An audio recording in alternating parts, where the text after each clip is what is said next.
Hello, I'm Sophie Till. This is a series of presentations about the Tauban approach to strings. The presentations form a comprehensive series, but have also been designed to work alone, so they can be used in various ways.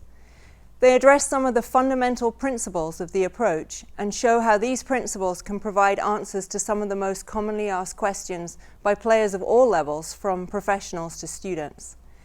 The information presented makes most sense when we feel it ourselves, combining knowledge and sensation. There is an immediately recognizable, clear physical logic to it.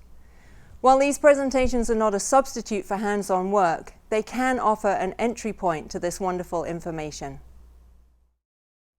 If we want tone, we need to understand the requirements of the string to produce tone.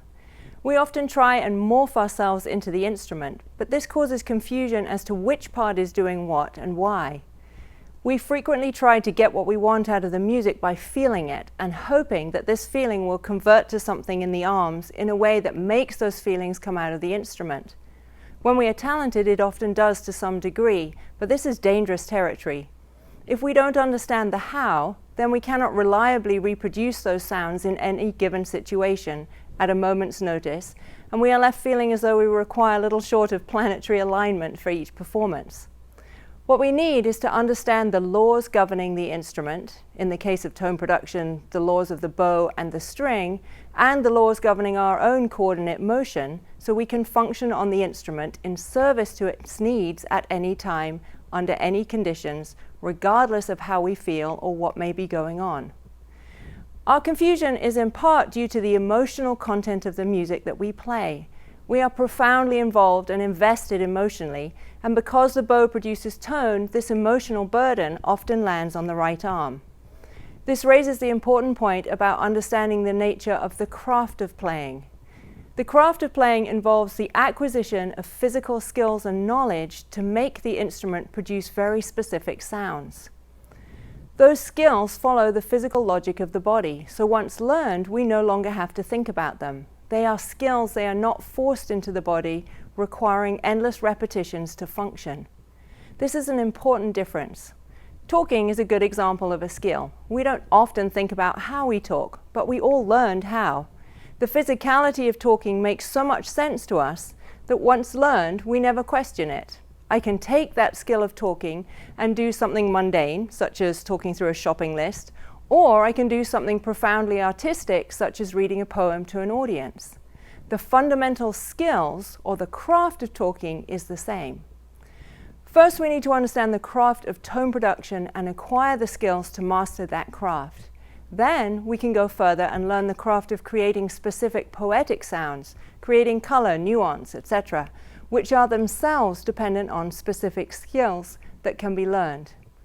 We can gain comfort in knowing that with the right knowledge and training, we can own these skills, and because they make sense in the body, they will always work for us, regardless of how we feel in any given moment, just as talking does.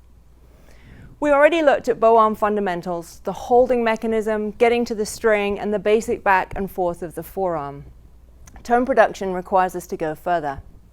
If we want tone, then the string has to be free to ring, but something has to set the string in motion. There is a fundamental Tauban principle called walking hand and arm that, when applied to the Martele stroke, enables us to understand the fundamentals of all tone production. There are two main components to walking hand and arm. First, when we move in any direction, the finger, hand, and forearm unit always move together. I cannot leave one part behind or have one part ahead. This is exactly the same as it was when we walk. We don't leave body parts behind, we take everything with us, regardless of what direction we are going in. It would seem funny to exit a room and leave my arms dragging behind. Secondly, when we move in a vertical direction, the fulcrums of the knuckles, wrist, and elbow have a resilience that enables them to respond to the vertical moment. This happens when we walk too. When you put your foot down, there is a response in the toes, ankles, knees, and hip. They are springy. Their resilience means that when we move vertically, they don't flop and collapse, but they aren't stiff either. They have the resilience to give a little as required and then to spring back up. It is this element of resilience that enables us to spring up, across, and down to the next vertical moment. What this leads us to realize is that it is the vertical moment that is actually what propels us forward.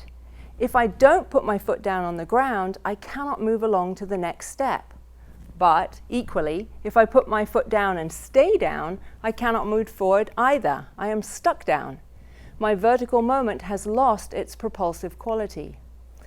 If the fulcrums collapse or relax, I am likely to fall over. If they don't give at all, I will jolt the whole body.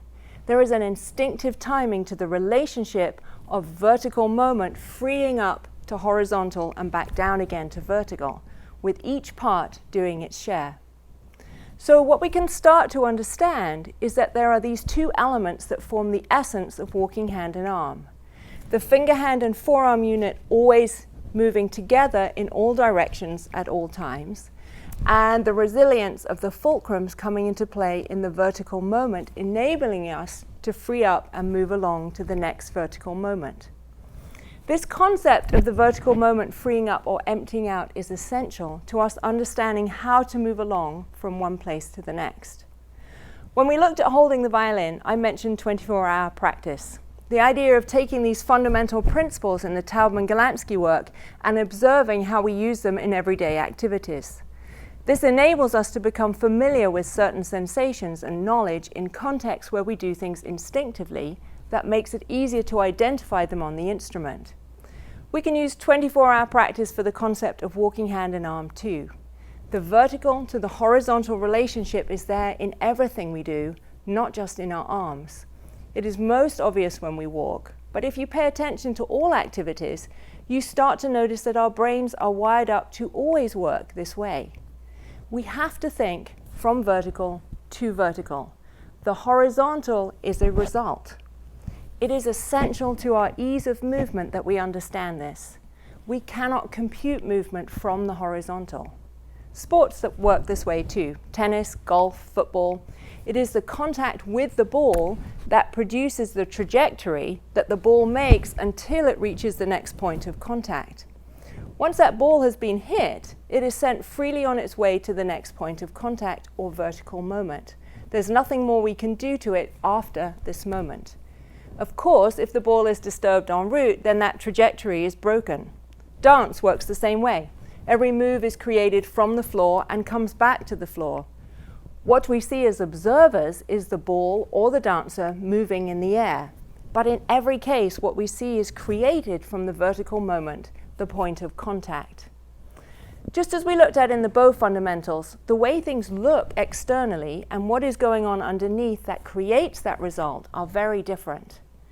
The examples of this vertical to horizontal relationship are around us all the time.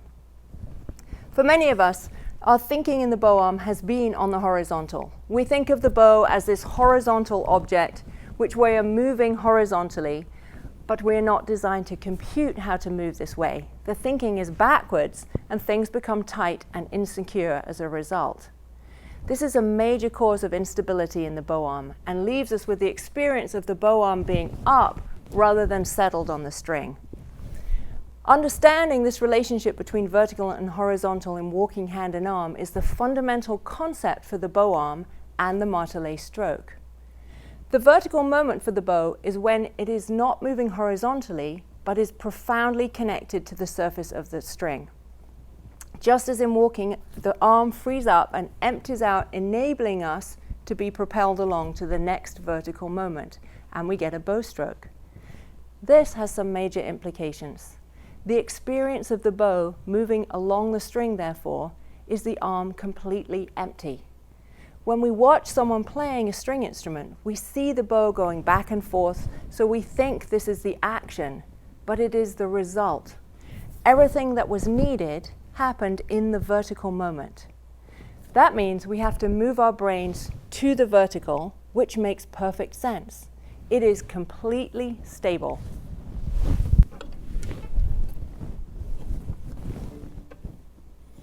That sense of being up, floating, tight, heavy, weak areas in the bow, and general instability is gone.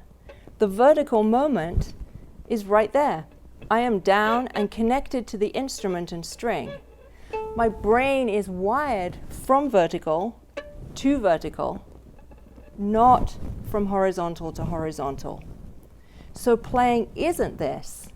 It really is here to here, or wherever I am going. That is a huge relief, because it means that we can be at peace with the bow arm and the string. However stressful a situation may be, the vertical moment is not going anywhere unless someone removes the instrument. It is completely stable. So how do we get that vertical moment to happen, the moment of playing down? If you put your right hand on your left arm and you give it a gentle nudge, this is the forearm nudging. Notice that although you can feel the resilience in the fingers, they do of course respond. They are not doing the work. They fundamentally remain the same.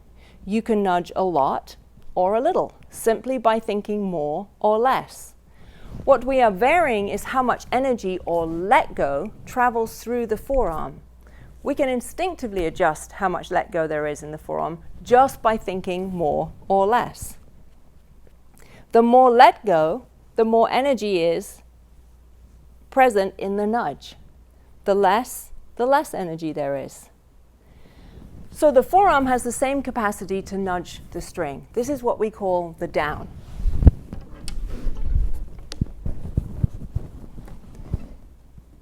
So I'm down, and then the arm, once it is down and connected with this nudge, frees up and empties out so it can move up, across, and down to the next note.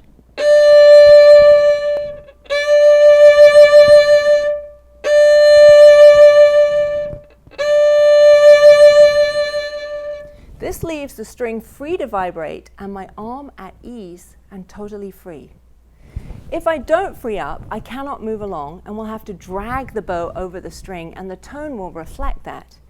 You can actually feel the vertical moment to freeing up if you hold onto someone's forearm while they do it. It is very surprising. It really is not what it looks like at all.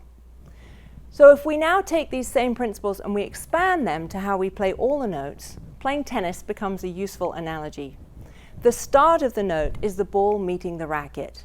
For us, the bow meeting the string. There is the moment of contact, the down, the vertical. This sends the ball or the sound through the air on a very specific trajectory. It can be spinning, it can be low to the ground, high up, all kinds of things, but in essence, the entire job is done at the moment of contact.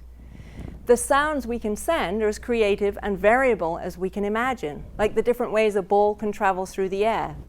Our ears are trained to follow the trajectory of the sound, and we can learn to aim the sound in complex ways. But the fundamental principle remains the same.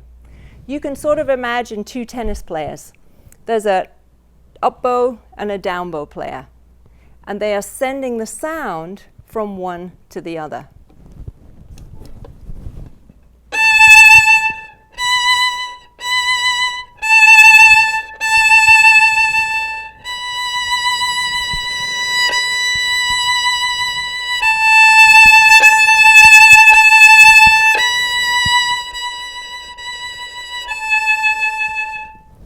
This is the fundamental Martele stroke. The string is nudged into action by the forearm, which in the moment of freeing up to move along allows the string to be free to vibrate. This is exactly what we set out to do at the beginning, to obey the laws of the instrument and the laws of our own coordinate motion.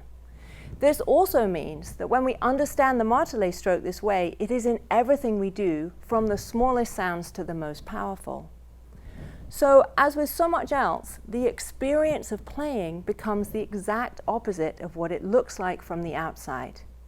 A big part of Dorothy Tauban's original work was a result of her incredible ability to see what goes on underneath. How things look and what makes them happen are not the same. We see the bow moving across the string, but the moment controlling that is the down, the vertical. The horizontal is a result. This means that all the issues of feeling up, shaky, stuck in the middle start to go away. I am absolutely stable in the vertical moment. My thinking is vertical to vertical, not horizontal to horizontal, and the arm feels completely free to move. This is the walking hand and arm in action. So there are some important implications to this. It means not only does every note have to start, but every note has to finish. I cannot start if I am not done with what came before. There is a Tauban rule that every movement is complete and finished in order that you can start the next. In general, we're good at getting the beginning of notes, learning to get the tennis ball going, but you can't play tennis if you don't know exactly where that ball will land if you are not aiming. I need to learn exactly where each note will end, and we can learn this by listening, following the trajectory that the arm has set in motion with our ears. The next note should sound inevitable based on where I ended the note I am on. So let's try this with a simple scale, and I'll aim the sound in different ways.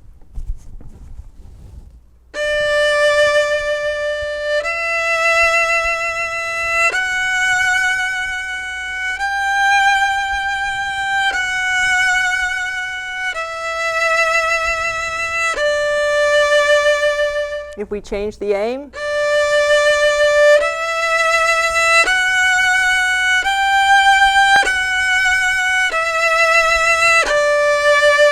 if we change it again,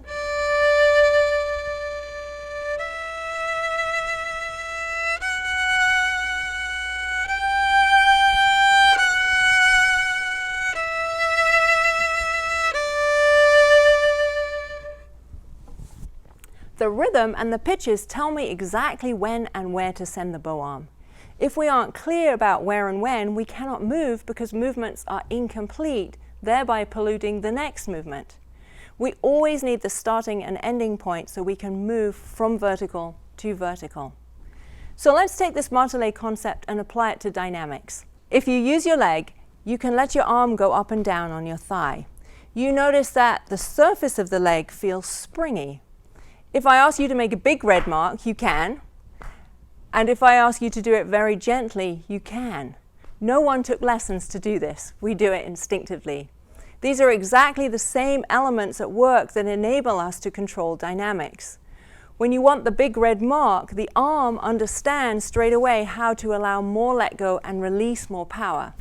It is really important to note that you did not change the fundamental movement. The hand did not tighten and press, the fingers didn't grip, the arm and the hand still feel essentially the same, they are free, there's just more let go. You can try doing it with your hand as the engine and the thinking in the wrong place, and what you immediately notice is that the arm and the hand become tight, and the leg no longer has that springy feeling to it. The surface that felt so buoyant becomes hard and unresponsive.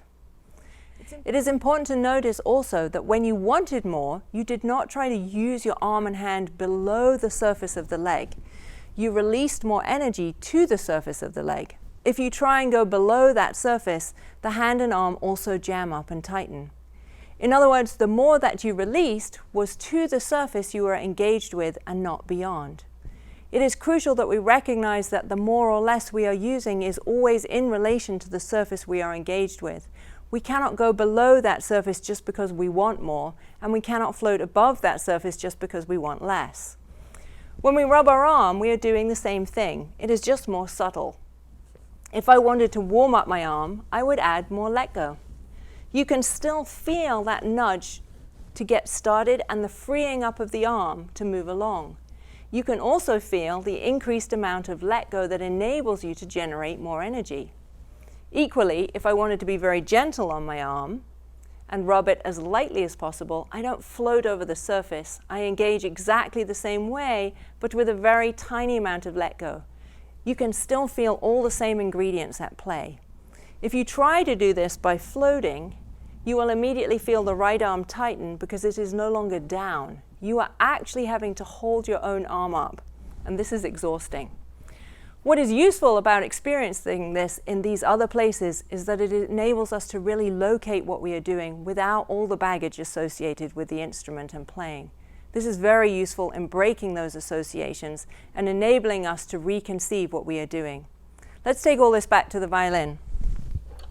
The string is springy. It has tension in it. So I can send the bow back up, just like our leg was able to send the hand and the arm back up. If I just put the bow on the string, it has a certain amount of verticality already. My forearm assesses how much it needs just to keep the bow there. So this is our basic bow stroke.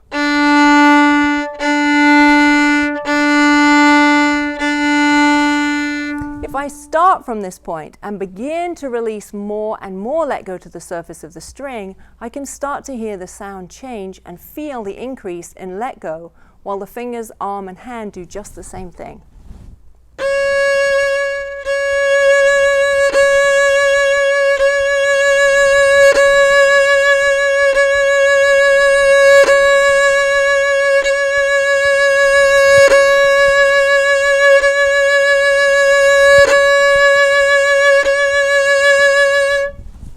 The arm, hand or fingers do not have to press. The wrist doesn't have to have an isolated task. I am simply using more let go. It is important to note that this can only work when the basic finger, hand and forearm alignment are present, as we looked at in the bow hole presentation. Otherwise, this will not work. If I want to do the same thing but gradually make it softer and softer, I can start to feel how I am just using less let go, but always remaining down on the string, with the arm still freeing up from note to note.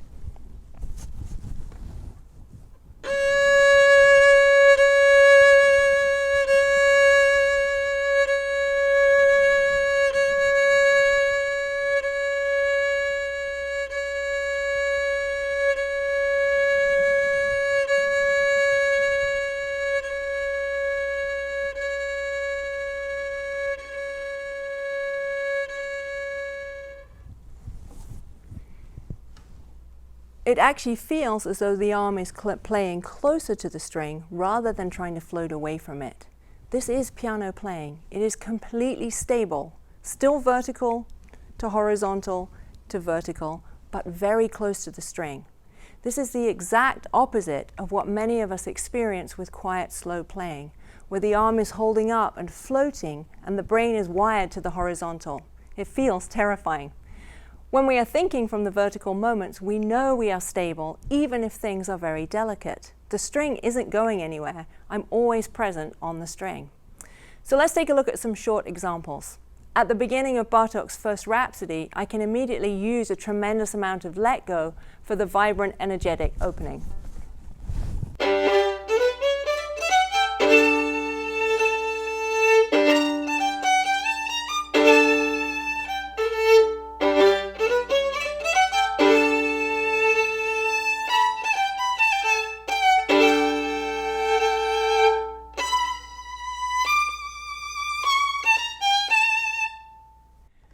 So my arm all the time is totally free, even though the sound is very large and expressive. At the other end of the spectrum, in the Brahms A major sonata, I can use the Martele principle to create the singing gentle tone high on the E string.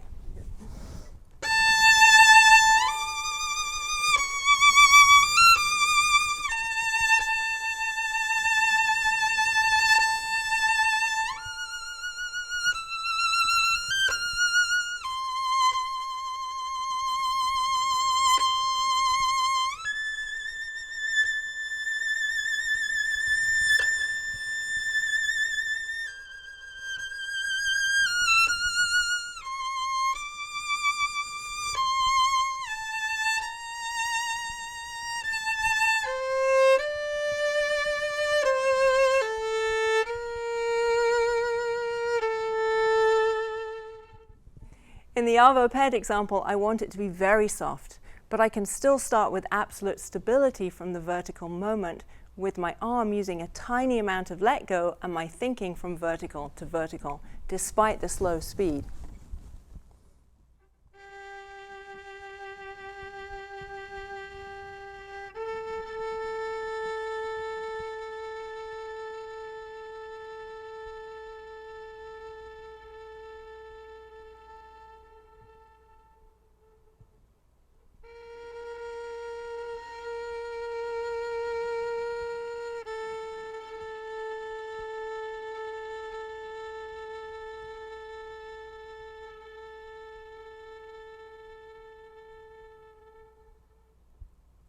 I could reverse the bowing and get the same effect.